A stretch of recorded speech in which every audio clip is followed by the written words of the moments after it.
नमस्कार माझ्या अंगणवाडी सेविका मदतनीस भगिनीनो, मी वसीमा काजी परत तुमच्यासाठी आज शनिवार आहे आणि नवीन घडामोडी अंगणवाडीविषयी आणि तुमच्यासाठी माहिती घेऊन आलेले. त्यानं मी प्रवास करते तरी पण मला तुमच्याशी बोलायचं आहे, व्हिडिओ बनवायचा आहे आणि तुमच्या प्रश्नाची मला उत्तरं द्यायची आहेत, म्हणून हा व्हिडिओ मी बनवत आहे. तर तायांनो, ज्या नवीन आहेत माझ्या चॅनलवर त्या पटकन सबस्क्राईब करा. तुमचं मला भरभरून प्रेम मिळतं म्हणून तर मी व्हिडिओ बनवते आणि मला व्हिडिओ बनवावं असं वाटतो आणि पुढे मी तुमच्यासाठी खूप छान छान माहिती देणार आहे. पण तायांनो, मला तुम्ही एक वचन दिलं होतं की हा कुटुंब आपल्याला खूप मोठं करायचं आहे. तर जेवढे जास्ती सबस्क्राईब करणार तेवढं आपलं कुटुंब मोठं होणार.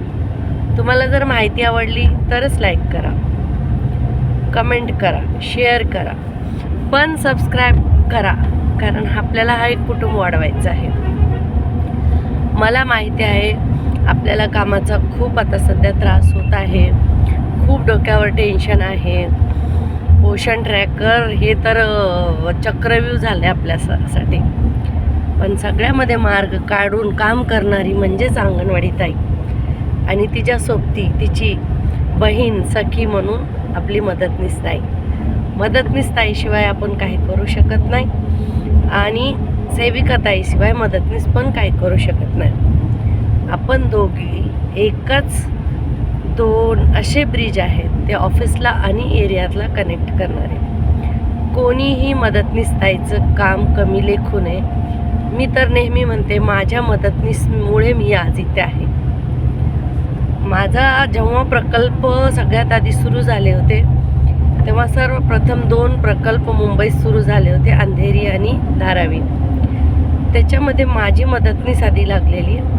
मला तर फक्त 25 वर्षच झाले, पण जेव्हा अंगणवाडी सुरू झाली तेव्हापासून माझी मदतनीसनं मुलं बसवायची, मुलांना शिकवायचं. एरिया तिच्या घरात अंगणवाडी, मुंबईला घरात अंगणवाडी असतात, तिच्या घरात अंगणवाडी असल्यामुळे तिला एरियाची जास्ती नॉलेज. आणि माझ्यापेक्षा वयाने खूप मोठ्या होत्या, आता त्या वारल्या. 1 वर्ष झालं मला दुसरी मदतनीस आली, 7 वर्ष झालं त्यांना वारल्या. आणि त्या काळात मला खूप खूप खूप सोसावं लागलं. मदतनीसशिवाय अंगणवाडी नाही, हे सत्य आहे. काही मदतनीस तायांचे मला कमेंट आले होते, तर मदतनीस तायांचं असं म्हणणं होतं की आमचा कुठे उल्लेख होत नाही, आम्ही काही कष्ट करत नाही का, आमचं नाव घेतलं नाही. तायांनो, तुमच्यामुळेच अंगणवाडी आहे, तुमच्या अंगणात अंगणवाडी आहे, तुम्ही आहेत म्हणून अंगणवाडी आहे. तर तुमचं खूप मोलाचा वाटा आहे अंगणवाडीत, असं नाही. पण कसं होतं, प्रत्येक मिटिंगला कुठं जर बोलवलं तर सेविकांनाच बोलवलं जातं, सेविकांनाच माहिती दिली जाते. ऑफिसकडून कधी मदतनीसची मिटिंगा जास्ती होत नाहीत, मदतनीसला ट्रेनिंग दिलं जात नाहीत, मदतनीसला माहिती दिली जात नाहीत. आणि सेविका ताई जेव्हा अंगणवाडीत येतात, अंगणवाडीचं प्रेशर आणि एवढं काम होतं की पर्सनली आणि वैयक्तिक बोलायला आणि काय माहिती आहे ती द्यायला वेळच नेमका भेटत नाही, हे सत्य आहे. नाहीतर कुणाच्याही डोळ्यातून मदतनीस ताई वगळलेली नाही. आणि कोण जर असं भेदभाव करत असाल मदतनीसविषयी तर त्यांनी करू. माझी कळकळीची विनंती आहे. खरंच मी सांगते, आज मी मदतनीसमुळेच येत आहे. खरंच माझी मदतनीस एवढ्या चांगल्या होत्या, एवढ्या चांगल्या. मला त्यांनी आईसारखं सांभाळलं, खूप प्रेम दिलं. कारण मी जेव्हा अंगणवाडीत लागले होते, माझा स्वभाव आहे रोखठोक बोलायचा, तडतड बोलायचा, मला राग यायचा. तिने शांतपणे माझं ऐकून घ्यायचं, मला समजवायचं. कारण माझ्यापेक्षा अनुभव त्यांना जास्त होता अंगणवाडीचा. आणि मी नवीन असले तरी म्हणजे मी सेविका आहे, मग तिनं का माझ्या पुढ्यात बोलावं असं मला थोडं वाटायचं. पण तिने एवढं प्रेम दिले की अक्षरशः माझ्या अंगणवाडीच्या फाईलवर सगळ्यात आधी, मी आता प्रवासात आहे नाही तर तुम्हाला कधी फाईल पण दाखवेल, माझ्या अंगणवाडीच्या फाईलमध्ये माझ्या मदतनीसचा सर्वप्रथम फोटो आहे. एवढी महत्त्वाची मदतनीस आहे. तर तुम्ही असं समजूच नका की कुणाला जर इगो आला असेल मदतनीसचा तर असं देऊ नका. असं तर खूप मैत्रिणीसारखं सेविका मदतनीस राहतात. पण जर कोणी ताई कोणती भटकली असेल तर आपल्याला बघा ऑफिसची जास्ती संपर्क असतो, जास्ती माहिती असतो, तर ती अंगणवाडीत जाऊन आपण आपल्या मदतनीसला व्यवस्थित समजावून सांगायचे. मदतनीस ताईवर प्रेशर केव्हा येतो? जेव्हा अचानक आपल्याला ऑफिसला बोलवलं जातं, आपल्याकडून माहिती मागितली जाते, मग आपल्याला ते अर्जंट करून द्यायचे असतात काही कामं, तर मग पूर्ण अंगणवाडी आपली मदतनीस सांभाळते, पूर्ण म्हणजे पूर्णच. तर मग त्या मदतनीस ताईला वाटतं मी किती अंगणवाडी सांभाळलं, मला का नाही महत्त्व. पण जी अंगणवाडी सेविका आहे तायांनो, ती पण ऑफिसमध्ये गेली असेल, तिला पण तिथे खूप काम असतं. अंगणवाडीत तर मोकळं वातावरण, थोडं मुलांबरोबर बसता येतं, पण ऑफिसला ट्रेनिंगला जाऊन खूप वैताग आणि कंटाळा येतो प्रवास करून वगैरे. तरी आपल्या मदतनीस आणि सेविकामधले जे क्लॅश आहे ते आधी आपल्याला बंद करायचे. एकीचे बळ आणि मिळते फळ, हे लक्षात ठेवा. मी तुम्हाला खरं सांगते तायांनो, मदतनीस खूप महत्त्वाची आहे, म्हणून त्यांचा हेवा करून द्यायचा नाही. आता कसं झालं आहे, पूर्वी आम्ही जेव्हा लागलो तेव्हा सिनियर वयाने खूप मदतनीस होते आमच्यासाठी. आता कसं झालं आहे माहिती का नेमकं तायांनो, मदतनीस नवीन आलेले आहेत आणि आपण जुने झालेले आहेत सेविका, आणि त्या जास्त शिकलेल्या आहेत. 15वी आमच्या इकडे ज्या आल्या त्यांना कॉम्प्युटर येतो, तर थोडा नॉलेजचा वगैरे असतो. मुली आहेत, मी 25 वर्षाआधी अशीच होते. तर त्या नवीन आलेल्या मदतनीसला आपण सेविकांनी सांभाळून घ्यायचं आहे, आणि ज्या मदतनीस जुन्या आहेत, सेविका नवीन आहेत, त्यांनी सेविकांना सांभाळून घ्यायचं आहे. दोघींचं काम सारखंच आहे असे मला वारंवार कमेंट येतात, पण मदतनीस ताईंनो, दोघींचं काम सारखं नाही. आम्ही असं म्हणतो का कधी की सुपरवायझर तर नसत्या खुर्चीवर आरामात बसतात, त्यांच्याप्रमाणे त्यांना पण काम असतात. 3-3, 4-4 बीटची जबाबदारी आहे सध्या एकेका मुख्य सेविकेकडे, त्यांना पण काम आहेत. तर आम्ही म्हणतो का ते जास्ती पगार घेतात आमच्यापेक्षा 4 गुणा, मग ती कामं करत नाहीत, असं नाही तायांना. तर मदतनीस पण महत्त्वाची आहे, सेविका पण महत्त्वाची आहे, आणि एरियांची मुलं आपल्यासाठी जास्तीत जास्त महत्त्वाची आहे. तर ती मदतनीस मुलांना घेऊन बसते, आपली मदतनीस ताई अंगणवाडी सांभाळते, म्हणून आपण रिलॅक्स राहून दुसरी कामं करू शकतो. हे खरंच आहे, मदतनीस खूप महत्त्वाची. पण काय होतं, कम्युनिकेशन असतो. हे बघा, माणसाचा स्वभावच असतो कोणाकोणाचा, तो स्वभाव आपण बदलू शकत नाही. आता कसं होतं, तुम्ही जर अंगणवाडीत मदतनीस आणि सेविका दोघीमध्ये फूट पडली तर त्याचा फायदा तिसऱ्याला नक्कीच होणार. हे बघा, आता जे शुभचिंतक असतात एरियामध्ये, समजा युनियनचे पदाधिकारी खूप समजावून सांगतात, तुमच्यावर अन्याय होत आहे, असं झालं पाहिजे, तसं झालं पाहिजे, हे केलं पाहिजे, ते केलं पाहिजे. पण काही जणांना काय वाटतं की सुपरवायझर आपल्यासाठी चांगलं बोलतात, आपल्याला चांगलं वागणूक देतात, आणि मग त्या काय करतात, आपल्याच मधली सेविका असू द्या किंवा मदतनीस असू द्या, त्या 30-25 जणींचं तिथं जाऊन म्हणजे भाषण करत असते, बोलत असते. मी तर त्यांना पोस्टमॅन बनते. एरियातून पत्रवाळ्या उचलायच्या, ऑफिसला जायच्या, ते पोहोचायच्या, त्याच्याबरोबर मेसेजसुद्धा पोहोचवायचा. तर मग काय होतं, ती मग मुख्य सेविकाची गुड गर्ल होते, तिच्यासोबतच असते. मग एखादी सेविका, तिला जर मुख्य सेविकाने खूप मान सन्मान भाव दिला, मला एकच बोलायचं आहे, तुमच्या मुख्य सेविकापेक्षा तुमची मदतनीस महत्त्वाची आहे, लक्षात ठेवा. का? मुख्य सेविकांनी तुम्हाला बोलवून काम करून घेतलं तुमच्याकडून आणि तुमची वाहवा केली, पण कधी जर तुम्हाला मदत लागली तर मुख्य सेविकांना पगार किती आहे? तुम्हाला कधी मदत केली का? हे लक्षात ठेवा. आणि आपली मदतनीस पण आपल्याला काय आर्थिक मदत करू शकत नाही, कारण तिचं मानधन आपल्यापेक्षा अर्धं आहे. पण आपली नोकरी टिकून राहण्यात ती आपल्या मदतनीसमुळे. मदतनीस महत्त्वाची आहे का नाही तायांनो, का मुख्य सेविका महत्त्वाची आहे? मुख्य सेविकेसाठी मदतनीसला कधीही तोंडावर पाडू नका. शेवटी मदतनीस तुमच्याबरोबर राहणार आहे. मुख्य सेविका 3 वर्षाच्या जास्तीत जास्त खूपच वरी त्या बाईची पोहोच असेल तर 5 वर्ष, आणि 5 वर्ष ती टिकणारी बाईसाठी तुम्ही जन्मभर टिकणाऱ्या मदतनीसची का नातं तोडता? मला खूप कंप्लेंट आल्यात आणि ज्यांनी हे केलं मी त्यांनाच बोलते, मी सगळ्यांना बोलत नाही. कारण अशा पण सेविका आहेत की आपल्या मदतनीसला एका ताटात घेऊन जेवतात. हे पण माझ्याकडे उदाहरण आहे. तर सगळ्याच अशा नाहीत. आणि मदतनीसची जरी पगार वाढली तरी आम्हाला कुठंच दुःख होणार नाही. आमची मागणी आहे 26,000 सेविका आणि मदतनीस 20,000. कुठं फरक आहे जास्त? 6,000चा. मग आमच्या सेविका ज्या आहेत त्या तर मुख्य सेविकांची सगळीच कामं करून देतात. मग आम्ही बोलायचं की त्यांच्या एवढा पगार पाहिजे. आणि मुख्य सेविका जे आपले अधिकारी असतात CDPO त्यांच्याकडे 4-4, 5-5 चार्ज असतात. मग मुख्य सेविकासुद्धा CDPOच्या बरोबर काम करतात. मग त्यांनी बोलायचं का आम्हाला CDPO एवढा पगार पाहिजे? असं नसतं तायांनो. काहीतरी ठरलेलं असतं. सगळ्यांची वेगवेगळी जागा असते, सिनियर ज्युनियर.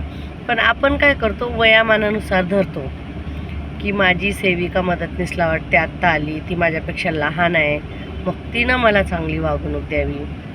मग कोणत्या सेविकेला वाटतं की आता आलेली मदतनीस माझ्यापेक्षा लहान आहे, मी सिनियर आहे, तिनं मला चांगली वागणूक द्यावी. तायांनो, हे नातं अंगणवाडीच्या नंतर. आणि जेव्हा आपण अंगणवाडीत आहोत तर आधी मदतनीस, मग सेविका, मग मुख्य सेविका आणि मग CDPO, अशी आपली पायरी गेली पाहिजे. आणि मानधन किंवा पगाराच्या मानाने आधी CDPO, मग मुख्य सेविका, मग सेविका आणि मदतनीस, असं आहे का नाही? बरोबर आहे. मान सन्मानाच्या बाबतीत पण असंच झालं पाहिजे. तुम्ही मदतनीस तायांनो सेविकेकडे तक्रार करता, बोलता की आम्हाला मान सन्मान किंवा आम्हाला तेवढा मानधन मिळत नाही. का तुम्ही सगळ्या मदतनीस एकत्र होऊन कधी तुम्ही अर्ज दिला की आम्हाला पण सेविका एवढाच पगार द्या? द्या तुम्ही ऑफिसला, द्या तुम्ही युनियनला. तुमच्या मागण्या पूर्ण झाल्या तर आनंद आम्हाला होईल.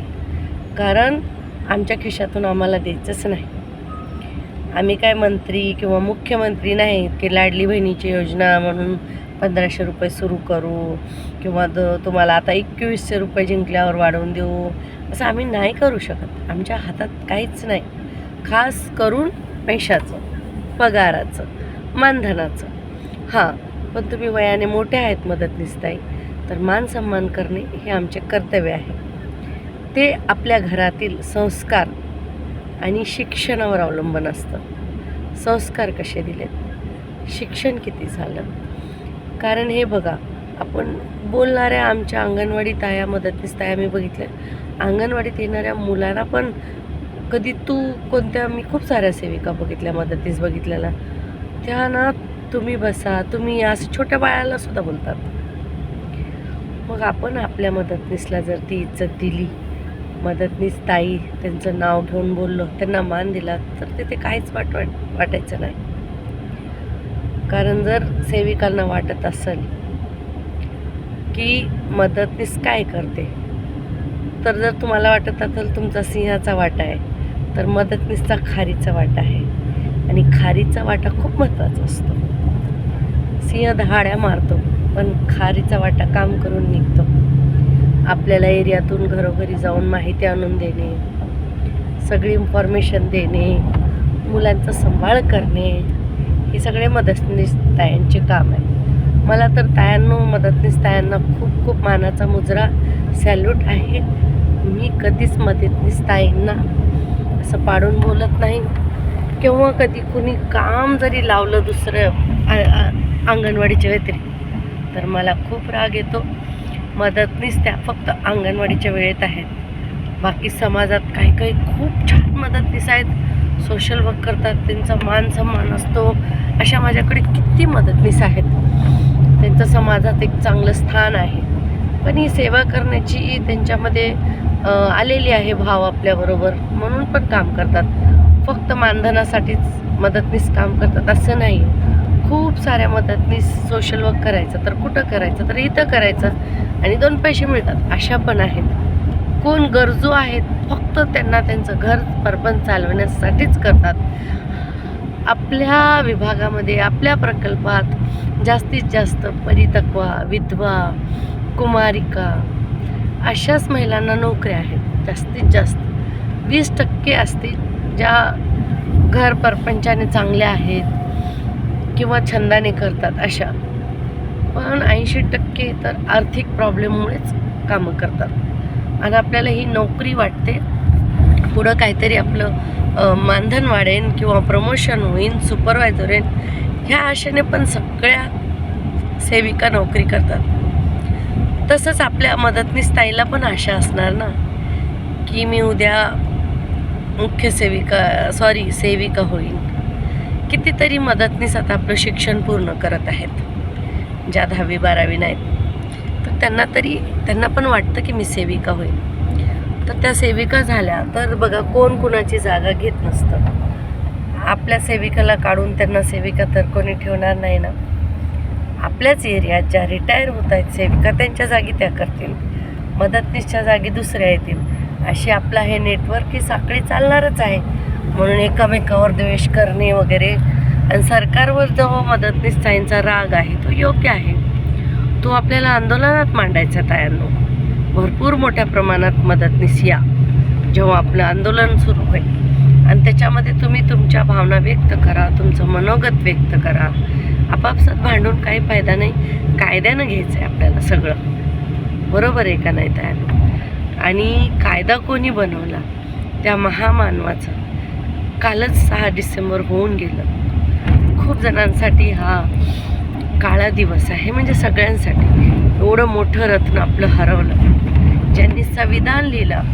आज तुम्ही पटकन पुरुषांना जाऊन म्हणता उठा जागेवरून, ही आमची जागा आहे.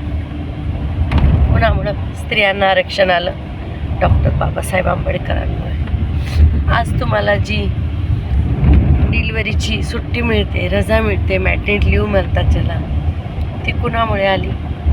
तुमच्या बाळाला तुम्ही दूध पाजावं, 6 महिने बाळाजवळ राहावं, हे काम कोणी केलं? डॉक्टर बाबासाहेब आंबेडकरांनी. 50% 40% आरक्षण आपल्याला कुणी मिळवून दिलं? बाबासाहेब आंबेडकरांनी. आणि त्या महापुरुषाकडून काय शिकलं तो आपण असं काय सोशल वर्क केलं, काय समाजाचं कल्याण केलं? डॉक्टर बाबासाहेब एवढा तुम्हाला त्रास झालेला आहे का कुणाला तरी?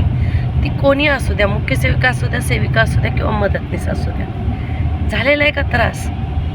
ज्या बाळाला, ज्या लहान मुलाला शाळेतून बाहेर काढलं, त्या बाळाने, त्या मुलाने शाळेच्या उंबरठ्यावर बसून शिक्षण घेतलं तायांनो. एवढे कष्ट आपण नाही घेऊ शकत. तरी पण आपण म्हणतो आम्ही किती करतो. आपण खूप कामं करतो, खूप समाजसेवा करतो, खूप आपल्याला समस्या येतात. पण डॉक्टर बाबासाहेब आंबेडकर एवढ्या तुम्हाला समस्या आल्या का? म्हणून तो आमचा बाबा हमारा लाल है, गुलाब का फूल है असंच नाही बोलत आम्ही. डॉक्टर बाबासाहेब आंबेडकरांचा जय जयकार असंच नाही करत तायांनो. टाकीचे खाव सोसल्याशिवाय देव होता येत नाही, आणि तो सगळ्यांसाठी देव माणूस आहे. कोणी बोलतं दलित समाजांची लोक काल कामावर गेली नाही, ते सगळे मुंबईला आले होते, मी पण होते तिथे. आता मी माझ्या बहिणीच्या इकडे चालले, ट्रॅव्हल करते. तर एक जण बोललं की हां तुम्हारे लिए तुम जय भीम वाले हो ना, तुम जाओगे. अरे तुम्ही काय जय भीमवाले? तुम्हाला शिक्षणाचा अधिकार कुणी दिला? का त्यांनी जय भीमवाले समाजासाठी फक्त केलं? पूर्ण देशाचं संविधान लिहिणारे डॉक्टर बाबासाहेब आंबेडकर. अरे आंबेडकरासारखी जीत ठेवायची आपल्याला. फाशी तर लागेल गळ्याला, पण हात लावेन त्या चौदार तळ्याला. कशी जिद्द होती ती, कशी जिद्द होती. आईचा मान ठेवणे, बाबाचा मान ठेवणे, शिक्षकाचा मान ठेवणे, घालायला कपडे नसायचे, पुढून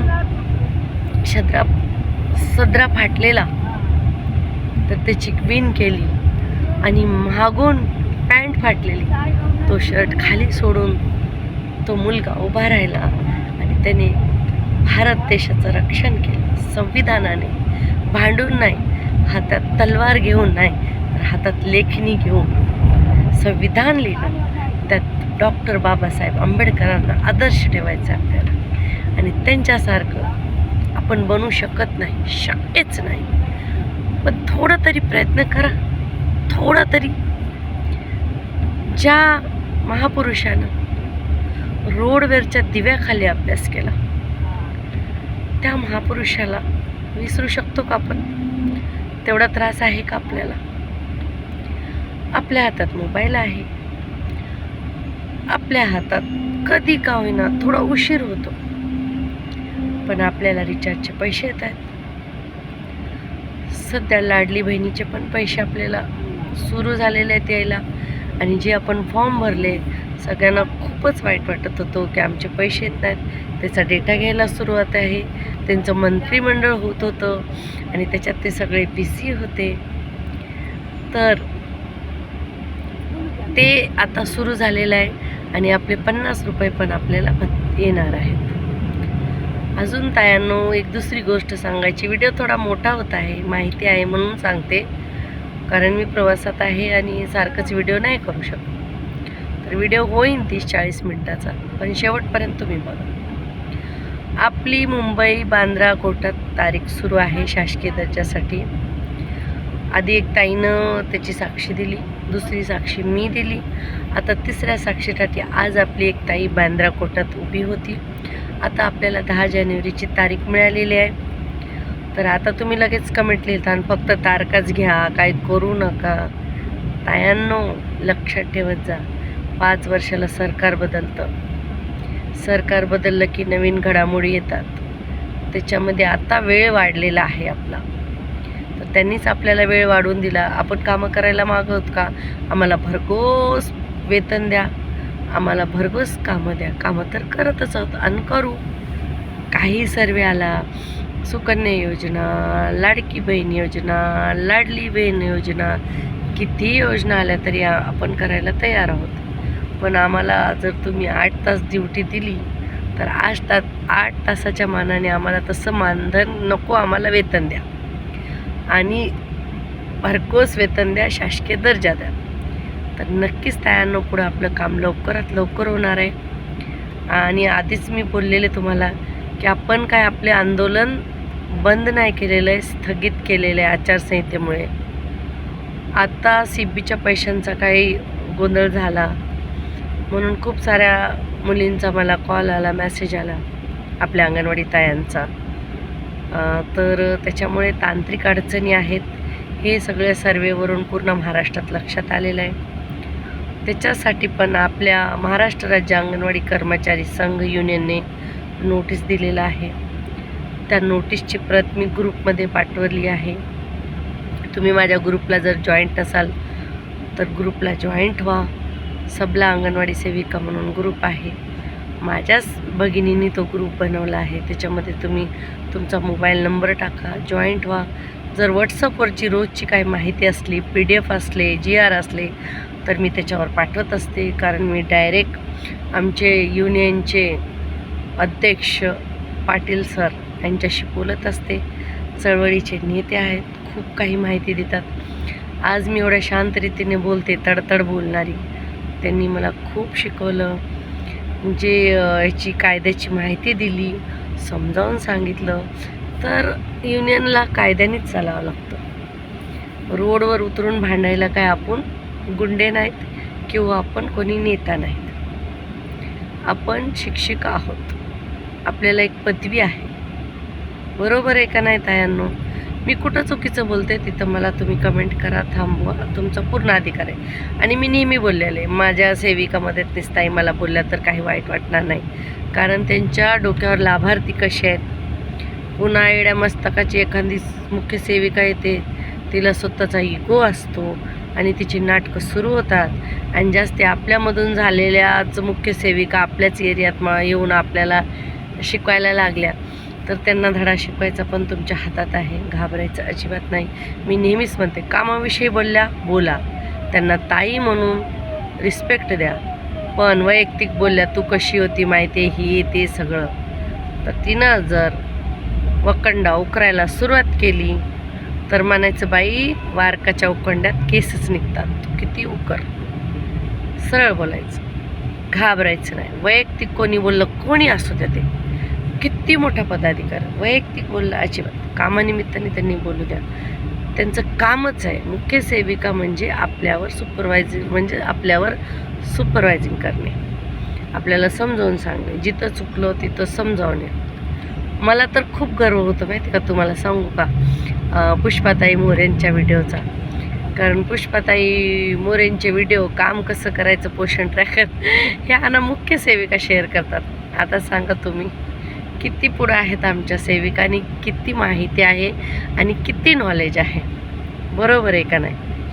तर मला गर्व होतो माझ्या सेविका भगिनींचा, पुष्पाताईंचा, की पुष्पाताईंचे व्हिडिओ मुख्य सेविका शेअर करतात. आमच्याच ग्रुपला आलेलं मला अभिमान वाटला पुष्पाताईंचा. खरंच खूप ग्रेट आहेत, खूप मेहनत घेतात. आणि दुसरे म्हणजे त्यांनी आमच्याकडून प्रेरणा घ्यावा असे व्हिडिओ एखाद्या मुख्य सेविकेने काढावं, CDPOनी काढावे आणि माहिती द्यावी. आधी आपल्याला मोबाईल आले, मग सिम दिला, मग आता पोषण ट्रॅकर नाही ते तर मी बोलले ना, चक्रव्यूह झालेले आपल्यासाठी.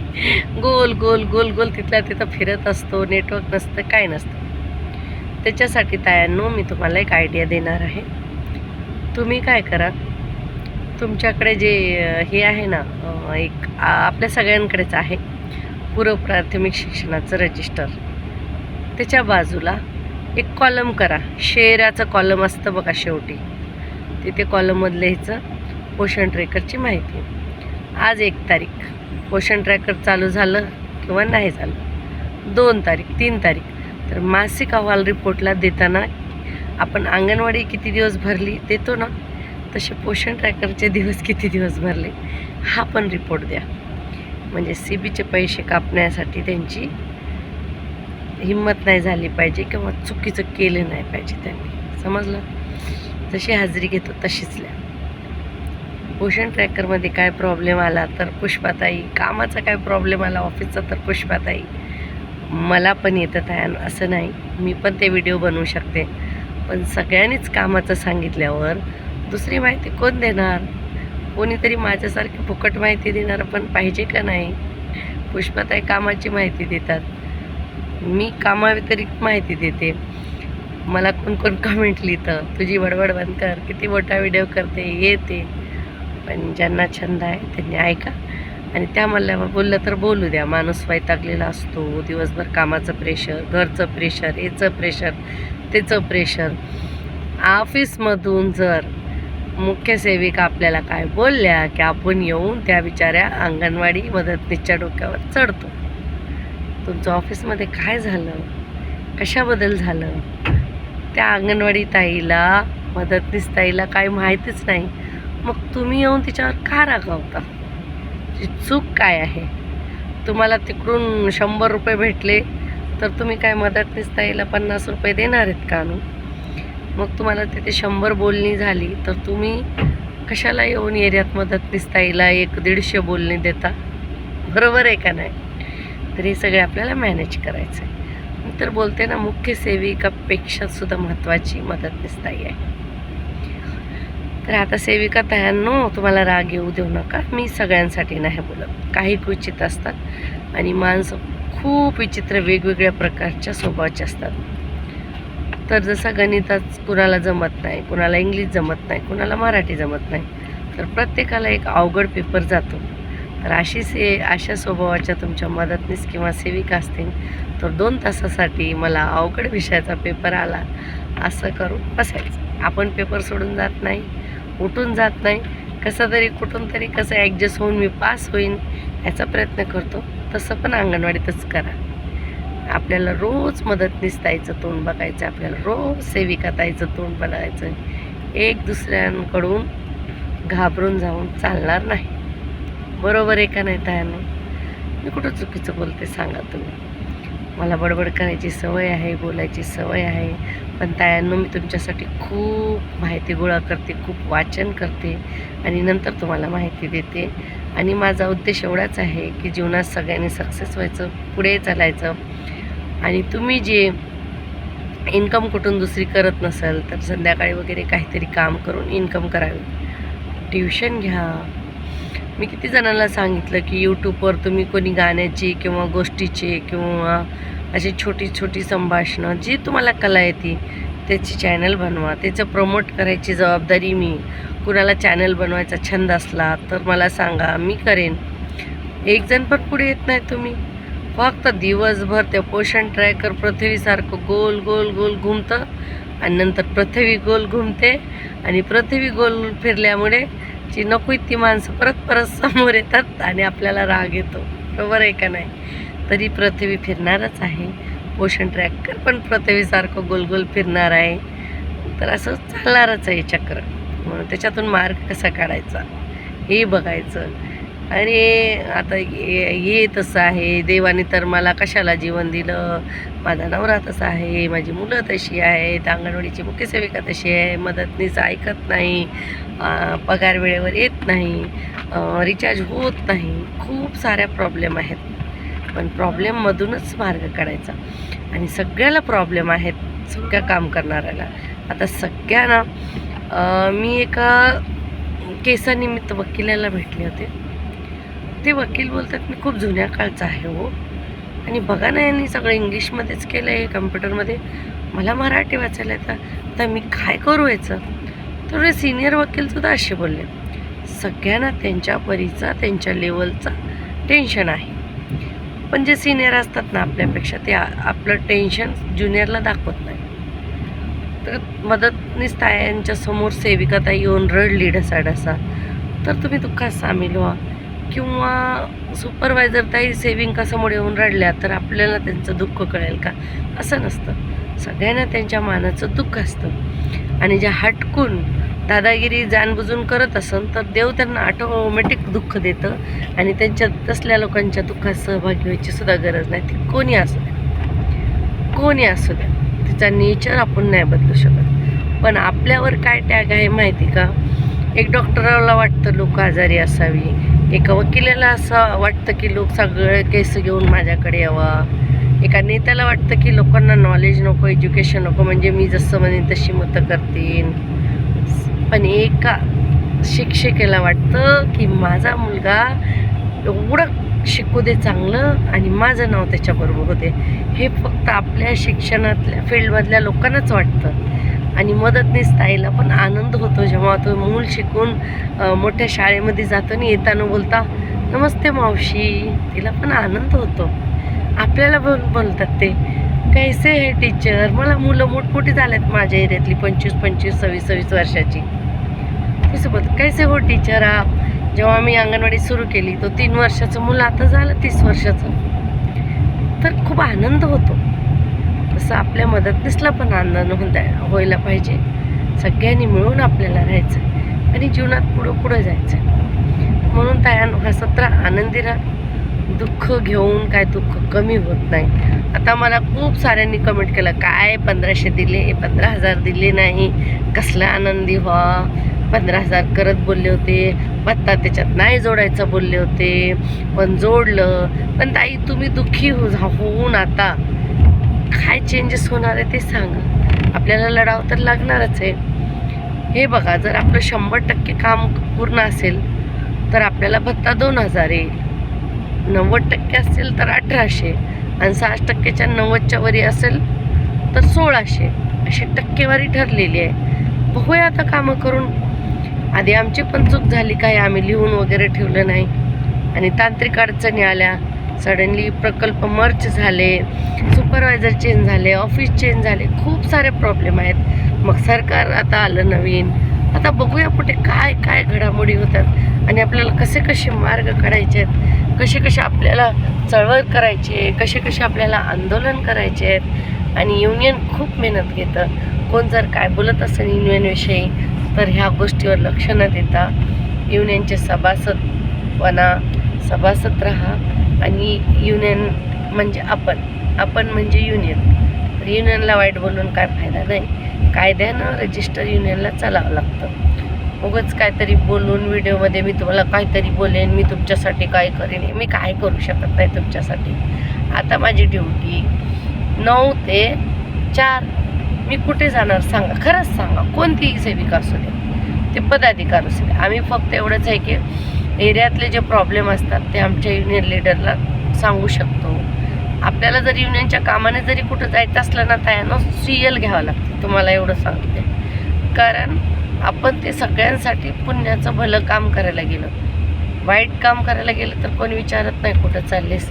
चांगलं काम करायला गेलं की सगळे विचारतात कुठं चाललेस, काय करतेस, कुठं चाललेस, काय करतेस. म्हणून युनियनची कामं पूर्ण दिवस आपण नाही करू शकत. आपण कोर्टात जाऊन नाही बसू शकत 4-4 तास. फक्त साक्ष द्यायला 1 तास 1 दिवस बोलवलं आणि त्याच्यासाठी 2-2 महिने आपल्या युनियनच्या लीडरने तयारी केली. तुम्हाला आझाद मैदानात आम्ही समजा 1-1:30ला जातो, 4ला घरी परततो. ते लीडर जे बाहेरचे आहेत ते तिथंच बसलेले असतात, रात्रंदिवस तिथं घालवतात, स्वतःची कुटुंब सोडतात. तर मग कोणी बोलतात हां मॅनेज झाले हे ते. हे मॅनेज कसं होतात, कुठून करायचं, काही जरा मला तरी सांगा कुणी केलं असलं तर. आता ज्यांनी केलं त्यांनाच अनुभव म्हणूनच ते लोक बोलतात. मला तर काय असं निदर्शनास आलं नाही. कारण 50-60 पदाधिकाऱ्यांच्या मिटिंगमध्ये सगळे प्रस्ताव पास होतात. मग कसं काय, कोण मॅनेज करतं. आणि सरकार वगैरे 1 रुपया द्यायला 10 प्रश्न विचारतात, लिहून 10 जागी घेतात. मग असे कसं कोण कुणाला देतं हेच मला समजत नाही. कोण कुणाला काय देत नसतं. आणि आपण तरी किती वर्गाने देऊन थकलेलं आहेत त्याचा विचार करायचा. दिलं काय, नाही दिलं ते काय. युनियन सगळ्यासाठीच काम करतं आणि युनियनचे पदाधिकारी आहेत ना त्यांना काही कमी नाही. म्हणून ते आपल्यासाठी झटतात. आमचे ब्रिजपाल सर नेताजी म्हणतात माझं स्वप्न आहे, मी तोपर्यंत काम करणार. आज 85 वय आहे, बरोबर चालता येत नाही. आमच्या पाटील सरांचं सुद्धा 80च्या वरी 82-83 वय आहे, चालता बरोबर येत नाही त्यांना. पण काम करण्याची जिद्द आहे, आमच्यासाठी उभे राहतात, येऊन सल्ला देतात, मिटिंगा घेतात. का ह्या वयात काय लागतं त्यांना तुम्हीच सांगा ना.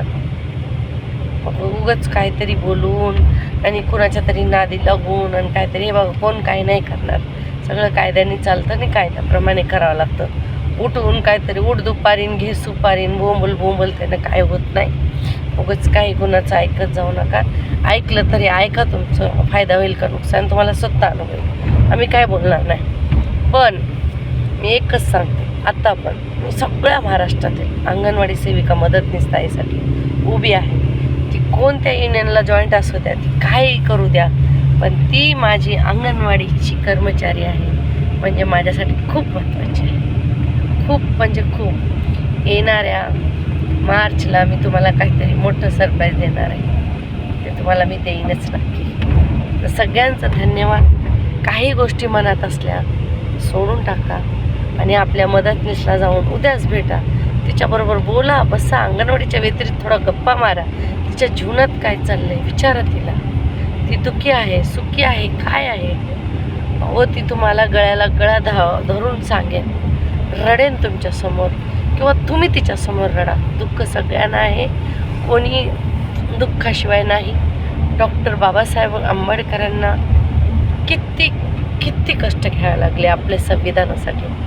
आणि आपण स्त्रिया मिळून एक सगळ्या सुविधा आहेत आपल्याला. लाईटी आहेत, मोबाईल आहेत, सगळं आहे. नेटवर्क नाही, लाईट नाही, हे छोटे छोटे प्रॉब्लेम येणारच समोर. त्याच्यात काय करू शकतो कोणतरी, म्हणून लिहून ठेवा रजिस्टरवर. पण हार मानायची नाही, पाठीमागे वळून बघायचं नाही. चला पुढे पुढे चला. युनियनमधले जरी पदाधिकारी कोणी चुकीचं करत असेल, तुम्हाला वाटत असेल, त्यांना पण खडकावून उत्तर द्या. कुणाचे बांधील नाहीत आम्ही. आणि ऑफिसमधले तर द्यायचं उत्तर. आ रे तर का रे, नाही तो प्यार से जा रे. आपलं असं आहे बघ, माझं तर असंच आहे. माझा टपरा फिरला की मी गेलं कामातून. मग किती कोणती शिकवण द्या आणि मला किती शिकवा, ते आडा काढून गावची धोबी पछाडत चालते मग आपल्याकडे. तशाशिवाय पर्याय नसतो. म्हणून मी शांत राहते, माझं डोकं शांत ठेवते की की रागाच्या भरात बोललेले शब्द परत घेता येत नाही. आपल्यालाच पश्चाताप होतो. आपण आपल्या स्वतःच्या मुलाला मारलं कधी रागाने, मग संध्याकाळी तो झोपला की आपण कसं त्याला प्रेम करतो. तसंच जगावर प्रेम करायला शिकायचं आहे आपल्याला. कुणाची काही चूक नसते, फक्त नॉलेजची कमी असते थोडीफार, आणि ती एकमेकांकडून देवाणघेवाण करा चांगल्या नॉलेजची, चांगल्या गोष्टीची. तुम्ही ज्या लोकात बसणार, जसे असणार तसेच होणार. माझ्या सर्व अंगणवाडी ताईला बडबडगीते गोष्टी मस्त येतात. का तर त्या लहान बाळात बसून बोलल्यामुळे. मोठ्या लोकात जा बरं तुम्ही, कसे सिरियस असतात सगळे हॉस्पिटलमध्ये बसल्यासारखे, आणि ते लहान बाळं किती वेळ हसतात, चालूच असतं. 100 वेळा तरी हसतात ते 2-3 तासात. त्यांच्यासारखं राहा, हसरे चेहरे ठेवा. सगळ्या खूप छान काम करतात. दिसायला किती सुंदर सुंदर आहेत. गुलाबी साडी, पिवळी साडी घातली, चाफ्याचं एक डोक्याला फूल लावलं, साधेपणा किती छान दिसतं. मला पण ते आवडतं, मी कधी कधी घालते, पण मला दुसरी खूप कामं असतात आणि जायचं असतं वगैरे, म्हणून मी 24 सारखं ते करू शकत नाही. आमच्याकडे खूप गटारीचं पाणी वगैरे भरतं, म्हणून आम्हाला ड्रेस घालून अंगणवाड्यात जावं लागतं. गल्ल्यातून नुसते गटराचे, मोठ्या मोठ्या गटराचे पाणी, अरबी समुद्र आहे त्याच्या पाठीमागे पाणी जातं. पुढं नळाला पाणी जास्त झालं की आमच्या अंगणवाड्यात, घरात सगळ्यात पाणी घुसतं. अशा सगळ्या एरियात आम्ही काय काम करतो. 26 जुलैला तर आम्ही पाण्यातून मुलं काढली हो तायांनो, एवढी घाणेरडी अतिवृष्टी होती ती. तर असे खूप प्रॉब्लेम येणार. प्रॉब्लेमसाठी काय आपण थांबायचं आहे का? आणि सर्वच खूप भरपूर माहिती तुम्हाला मी आज दिली. मी निवांत होते म्हणून व्हिडिओ मोठा झालेला आहे. बघा, माहितीचं खूप महत्त्वाची आहे. आणि त्यानं सबस्क्राईब करायला विसरू नका. मला कुटुंब वाढवायचं आहे. आणि मदतनीस ताई, सॅल्यूट तुम्हाला, सॅल्यूट. तुमच्यामुळे अंगणवाडी आहे आमची. तुम्हाला आम्ही कधीच विसरणार नाही, हे लक्षात ठेवा. तुम्हाला मिळू द्या भरघोस वेतन, आमची काय हरकत नाही. आणि मी नेहमी मदतनीसविषयी बोलते. मला काय गर्व असतो माझ्या मदतनीस ताईंचा. मेहनत घेतात, असं नाही की मेहनत घ्यायचं. तुम्ही 50 मुलांना फेस करता, आम्ही एक सुपरवायझरला जाऊन फेस करून येतो. मग तुमच्याबरोबर एरियात पण फिरतो. तुम्ही जेवढ्या खाल्ल्या गोड गोड शब्द आपल्या लाभार्थीचे, तेवढे आम्ही पण खातो. चालतच असतं हे सगळं. मी मागच्या व्हिडिओमध्ये बोललेले, झोका पुढं जाणार मागे येणार, पुढं जाणार मागे येणार. आणि मला वाटतं ऑलमोस्ट मी सगळे मुद्दे पूर्ण केलेले आहेत व्हिडिओच्या माध्यमातून. लाडल्या बहिणीचे पैसे येत आहेत 50 रुपये. मजा करा, पिकनिक वगैरे करा. नव्या वर्षापासून आपण एक रेझोल्युशन घेऊया. आपल्याला कुणी कुणाच्या विरोधात बोललं तर तिला बोलायचं, बाई एक तर तू माझी मैत्रीण होती, मग ती बोलली तर तू ऐकून का घेतलं? आणि चल, ती चुकीचं बोलली, तू तिच्यासमोर बोलायला तयार आहे का? बघा, कोणी चाड्याच लावणार नाही आणि भांडणंच होणार नाही. मस्टरवर मदतनीस ताई जातात, दुसऱ्यांना भेटतात, सेविका दुसऱ्याला, आणि असतात काही बाया खोड्या सगळीकडे असतात. प्रत्येक टीममध्ये एक लाका असतो लगांमधला. त्या लाकाला सुधारवायचं, आपण त्याच्याबरोबर सामील नाही व्हायचं. समजलं तायांनो? धन्यवाद, बाय बाय. भेटूया परत दुसऱ्या व्हिडिओमध्ये. सगळ्यांना खूप खूप प्रेम. मदतनीस ताई, माझं तुमच्यावर खूप प्रेम आहे. माझ्या मदतनीसमुळे मी आज इथे आहे. डॉक्टर बाबासाहेब आंबेडकरांचा विजय असो. तुम्हाला सगळ्यांना डॉक्टर बाबासाहेबांचे विचार तुमच्यामध्ये, माझ्यामध्ये येऊ द्या. आणि आपण आपल्या देशाची जी होणारी भावी बालकं आहेत, छोटी छोटी, ते देशाचे पुढे नागरिक होणार आहेत, देश सांभाळणार, त्यांना आम्ही शिकवतो. मग आपल्यामध्ये किती शिक्षण असलं पाहिजे आणि आपल्याला किती शांत राहिलं पाहिजे, आणि किती का डोक्यावर बर्फ आणि तोंडात साखर ठेवली पाहिजे, तरच मुलं आपल्याबरोबर गोड गोड बोलणार. ही तडातडा बोलणारी वसीमता एवढी शांत झाली, एवढी गोड बोलते. सगळे महापुरुषांची बायोग्राफी वाचून, गांधीजी, आंबेडकर ह्यांचे बघून. पण जर काही कोणी माझ्या अंगणवाडी सेविका मदतनीस ताईंना वैयक्तिक टिप्पणी केली तर माझ्यामध्ये झाशीची राणी यायला 2च मिनटं लागतात फक्त. दुर्गेचं रूप गेलं 1च मिनिट लागतो मला, ते पण घ्यावंच लागतं. आता तो जमाना नाही राहिला की गांधीजी बोलले की एका गालावर चापट दिली तर दुसरा पुढं करा. गालावर चापट यायच्या आधीच तुम्ही खेचून थोबाड फोडायचं आहे, चपाक द्यायची, हे लक्षात ठेवा. कुणाचं वैयक्तिक ऐकून घ्यायचं नाही. आणि कामाविषयी बोलले तर वाईट वाटून नाही घ्यायचं, काम पूर्ण करायचं.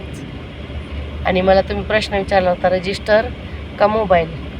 सध्या मोबाईल चालू द्या, नेटवर्क नाही तर बेसिक रजिस्टर ठेव. गृहभेटीचं रजिस्टर एका ताईने विचारलं, ठेवा. मी तुमच्या सगळ्यांची कमेंट वाचते, सगळे एक ना एक कमेंट वाचते. तर आता निवांत राहा, उद्या रविवार आहे. अंगणवाडीचा मोबाईल बंद करा, मज्जेत वेळ घालवा. नेहमीच मजा करता बोलते पैसे कुठून आणायचे मला बोलणार. अहो उद्या रविवार आहे, सगळे घरात मटण आणायचं, मस्त पार्ट्या करायचे. जे खात नाहीत त्यांना नाही बोलत पनीर आणून खा. तर मला लगे कमेंट सुरू होत्या, आमचा ड्रमबस्ट केला, तू का बोलली असं तसं. माझा असं काही विचार नाही. मी गावी गेले तर खूप कमी खर्च करते. छोटीशी शेतात ज्वारीची भाकरी कांदा भाजी जाऊन पार्टी करते, खूप मजा येते. तुम्ही तर ते रोजच करता, किती मजा येत असेल तुम्हाला. आणि मुंबईच्या महिला काय रोज चौपाटीवर फिरायला नाही जातो, वर्षानुवर्ष जातो, कामं एवढे असतात. तर सगळ्यांची परीची वेगवेगळा दुःख असतं. आज देशाच्या सगळ्यांना, पंतप्रधानापासून नगरसेवकांपासून मोठ्या मंत्र्या ते लहान शिपायापर्यंत वेगवेगळ्या लेवलची टेन्शन असतात. मोठ्या लोकांना जेवढी टेन्शन असतात ना, ते तर आपण रोज डोक्यावर घेऊन फिरतो. लाभार्थी खात नाही, बरोबर येत नाही, DHR वाल्याची पाकिट अशी आली, मॅडमनी असं केलं, हिनं तसं केलं. 100 गाण्यापेक्षा गप बसा आणि जे आपलं काम आहे ते करत चला. सगळं होईल बरोबर. होत आलंय. एवढं मिळवलं, 100 रुपयापासून 13,000 वर आलो. मग किती दिवस लागणार आहेत 26,000वर जायला. आपल्यामध्ये आत्मविश्वास असला आणि आपण एकीचे बळ असले तर नक्कीच आपण लवकरात लवकर शासकीय दर्जा घेऊ. आणि 13 आणि 15 कशाला हो, आपल्याला 26,000 घ्यायचे डायरेक्ट. आता बाद झालं ते भत्ता येईन आणि काम करून 15 घेऊन टेरपेर नाही, सरळ 26 शासकीय दर्जा, सगळंच मिळतं आपोआप. मग काय गरज नाही आपल्याला भीक मागायची. हक्काचे पण काय त्याने घ्यावे लागतात, बरोबर आहे का. धन्यवाद माझ्या तायांनो. परत सांगते, सबस्क्राईब करा, मला खूप आनंद होतो. आणि सगळ्यांना पाठवा पुढे. धन्यवाद.